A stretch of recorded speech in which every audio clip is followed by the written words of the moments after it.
What is going on, everybody? Welcome to the channel, Divided Logic here. Ladies and gentlemen, Monday Night Raw review. Now, yes, I was gone for 4 weeks, the whole month.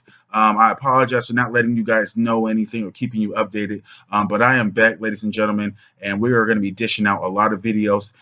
Just to let you know, we stay tuned for tomorrow at either between 7:45 and 8 o'clock. I will be uploading my SmackDown Live review. I'm really looking forward to SmackDown now that I'm back to doing my reviews. Now, Monday Night Raw started off with Brock Lesnar interrupting the Miz TV segment. He ended up interrupting the Miz and the Miz Taraj. He slaughtered all of them, suplexing them left and right with some just ferocious suplexes everywhere.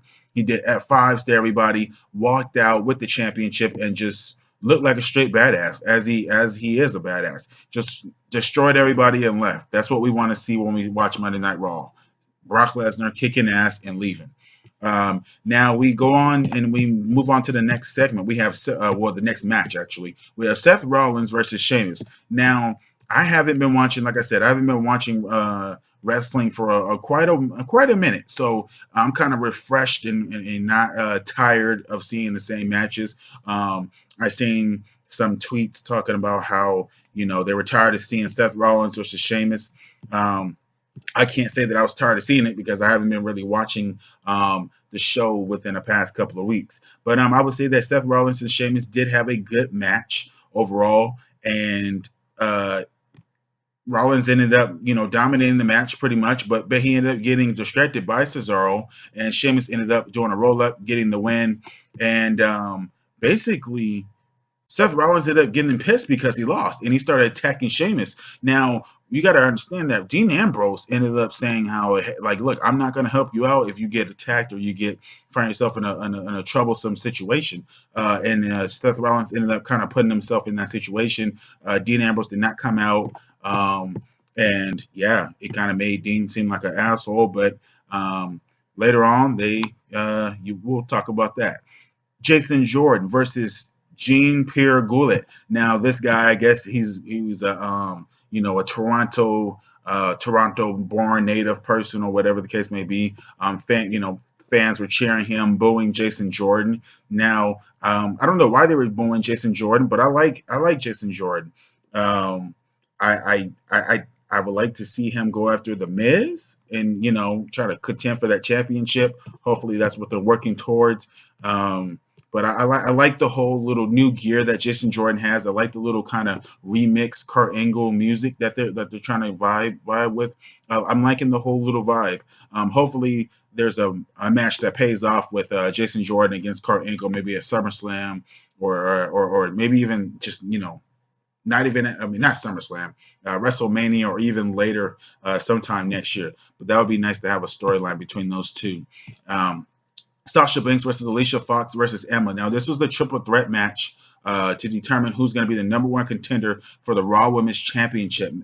Now, you got to understand that before this, Bayley ended up coming out and talking about how she dislocated her shoulder and basically how she was upset that she got hurt or whatever the case may be.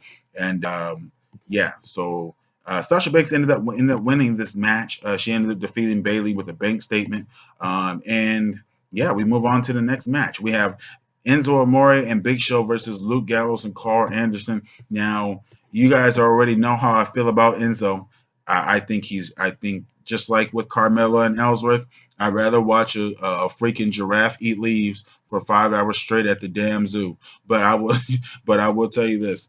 Carl Gallows and Anderson ended up coming out, interrupting Big Show and Enzo, and basically they got the win.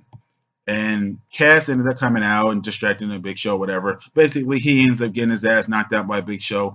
Case closed, end of discussion. Now, Finn Balor and Bray Wyatt. Now, we know that they're having a feud, apparently. The only thing is I just feel bad for Bray Wyatt because I just feel that he's going to just lose again in another feud, and it's going to be pointless. We already know Finn Balor will win, and Bray Wyatt will lose and then show up and talk all mystical to somebody else.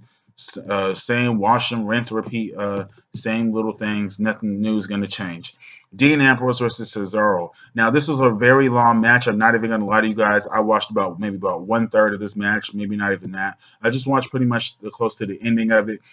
From what I've seen on Twitter, it looks like it was probably a good thing that I didn't watch it. Um, um, Let me know if I missed out on a good match. If I did, I will go back and watch it. But from what I've seen, Ambrose ends up winning the match. Sheamus ends up attacking him, and then basically he gets destroyed by Ambrose and Cesaro. And Seth Rollins ends up coming out and saving Dean Ambrose. Now, what I do like is that they kind of had a long moment. Fans are cheering. You had Dean Ambrose throw out the fist, the shield, the infamous shield fist, to show like their united front. And Seth Rollins ended up just kind of like staring at him and was like, nah, and they ended up leaving. I like that aspect. My prediction is that next week they're not going to be, on the same page with each other as well. And then the week leading into SummerSlam, they will be Kurt Angle will announce that they are going. They're going to be, announce that it's going to be them two versus Cesaro and Sheamus. For the tag team championships, and I expect them actually to end up winning. So we'll see what happens next week. Now we have Tozawa versus Daivari. Hey, Tozawa ended up winning. I like the whole Titus brand thing. I don't know what they're doing with Apollo Crews. I haven't been watching for the past 2 weeks, as I said before. So it just is what it is. Let me know what's going on with Apollo Crews. I appreciate it so much. Now we have Nia Jax versus Mickie James and Dana Brooke. Now, Nia Jax just ended up winning. She ended up showcasing her talent, and that was pretty much it. Now, I do think that Sasha Banks is going to lose to Nia Jax next week on Monday Night Raw for the number one contender spot. But it remains to be seen. We'll see what happens next week. Roman Reigns versus Braun Strowman, last man standing match. It was a tough, grueling match between these two. Roman Reigns showed some pretty good strength in the match, picking up Braun Strowman, throwing him to the table. Now, overall, I like the match, but you guys got to understand something. We've seen Braun Strowman versus Roman Reigns at least about 10 damn times throughout this year. So it just needs to be something different. Maybe have Samoa Joe versus Braun Strowman, something new, something different that we can see to get our eyes to actually want to watch the match. Because even though it was a good match, it's almost kind of a little bit nauseating to keep seeing the same thing over and over and over again. So anyways, though, overall it was a pretty good show. I would give it a B-.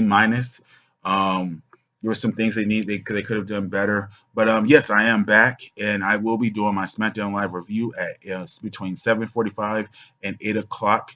I will not be live, but I am working on that. I will be soon. Look for that upload tomorrow as well. Thank you guys so much. Hit the like button, comment, subscribe, and I hope you guys have a blessed day. Deuces.